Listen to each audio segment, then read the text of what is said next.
I'm Dr. Orion Taraban, and this is PsycHack's Better Living Through Psychology. The topic of today's short talk is overcoming imposter syndrome. Feeling like an imposter is actually a fairly common psychological experience. It generally affects young people, which makes sense. Young folks are just starting out in life and initiating their careers. They have limited experience by definition, and they can find themselves in roles that have more impressive titles than their competence may warrant.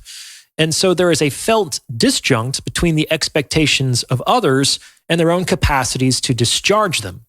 Imposter syndrome, however, is not unique to young people. It can afflict anyone, especially when they move into a position with a higher degree of power and responsibility.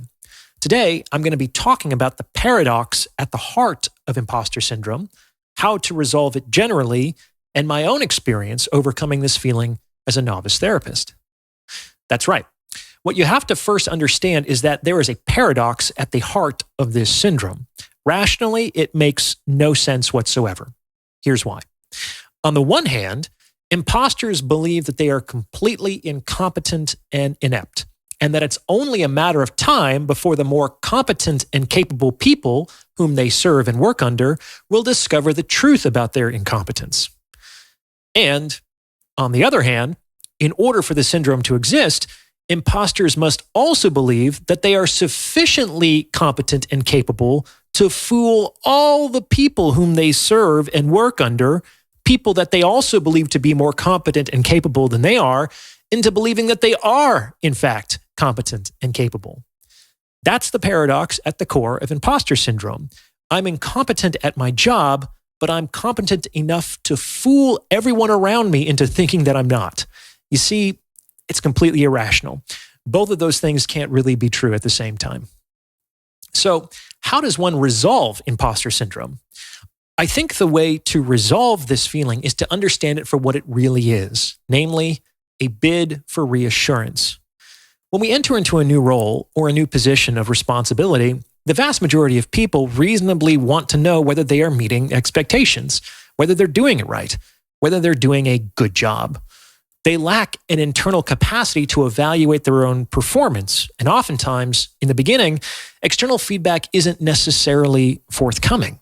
It can take some time. For example, in a corporate role, you generally don't get your first evaluation until 6 months or even a year into that position. How do you manage in the meantime? On some level, it's entirely reasonable to seek out reassurance, especially when you haven't yet internalized the standards or expectations of that position. That generally comes with experience, which you don't yet have. So the seeking after reassurance is understandable. However, the liability inherent in reassurance seeking is that it tends to cultivate dependence, which frustrates the development of authentic confidence. No bueno. The way to navigate this is to establish as quickly as possible and as objectively as possible these standards of performance. Talk to your supervisor. Talk to those who may have more experience with the role. Ask them for the explicit criteria which they will use to evaluate your performance or by which they measure their own performance. Try to make these standards objective and behavioral, as opposed to subjective and psychological. This means that someone on the outside should be able to tell whether or not you're meeting that standard, as opposed to relying on your own feelings about whether or not you're meeting the standard. So far, so good? So, what do you do with these standards once you've got them? Well, every time the pain of insecurity arises within you with respect to your position, rather than seek out reassurance externally or simply suffer quietly within your own subjective experience, measure your performance against these objective standards you have established for yourself. This should stop you from going too far off the rails by essentially providing a reality check. Evoking these criteria will, with time and repetition, internalize these standards so that you can kind of act as your own supervisor. And this will help prevent the inappropriate cultivation of dependence on external sources of reassurance, which may not be role appropriate after a certain amount of time. This is the foundational skill for overcoming this syndrome. Now, before I go any further, if you're liking what you're hearing, please consider sending this episode to someone who might benefit from its message, because it's word of mouth referrals like this that really help to make the channel grow. You can also tip me by hitting the thanks button. It's just below this video that you're watching. and tip me in proportion to the value you feel you've derived from this message, because it's your support that makes all this possible. Couldn't do it without you, and I really appreciate it. Thank you.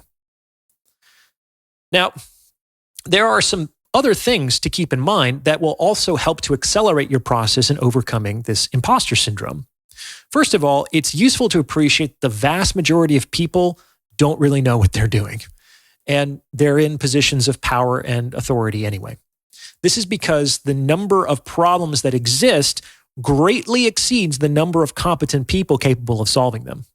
Society is a conglomeration of imperfect people imperfectly helping each other. Remembering this should not only help people approach others with greater patience and compassion, but allow people to treat themselves with greater patience and compassion as well. You should also keep in mind that most people don't have the bandwidth to really look too closely at whatever you're doing because they're too preoccupied with themselves. You are at best a cameo in the lives of almost everyone else, so the pressure is kind of off. No one is looking at you even a fraction as closely as you believe that they might be. And this is all important because the cultivation of authentic confidence, which is the consistent felt experience of success, can take some time. When I first started out as a therapist, it took me about 5 years to really find my clinical voice and my professional identity. And I might not have been able to get there any faster, even if I knew then what I know now. These things just take time and repetition and a willingness to tolerate that process. Finally, especially in the beginning, it might be useful to set your standards for satisfactory performance pretty low. Like, you might have done a good enough job simply by virtue of the fact that you didn't make the situation any worse than it was before. When I would bring my doubts into supervision with my first clinical supervisor all those years ago, he would ask whether I, A, killed the patient, or B, slept with the patient. And when I responded that, no, I hadn't done either of those things, he would say, sounds like a good enough therapy session. Of course, my professional standards for myself are much higher now than they were a few months into my training, but hopefully you get the point. You can start low and then titrate up as you gain more experience and expertise. This is appropriate. It's like a scaffolded approach to professional competence. Okay? So that's what I have to say to you today about overcoming imposter syndrome. It's a good idea to internalize those standards of performance so that you don't cultivate inappropriate dependence. And remember, nobody is looking at you all that carefully, and they're imperfectly doing their own jobs as well. What do you think? Does this fit with your own experience? Let me know in the comments below. And if you've gotten this far, you might as well like this episode and subscribe to this channel. You may also consider becoming a channel member with perks like the priority review of comments or booking a paid consultation. As always, thank you for listening.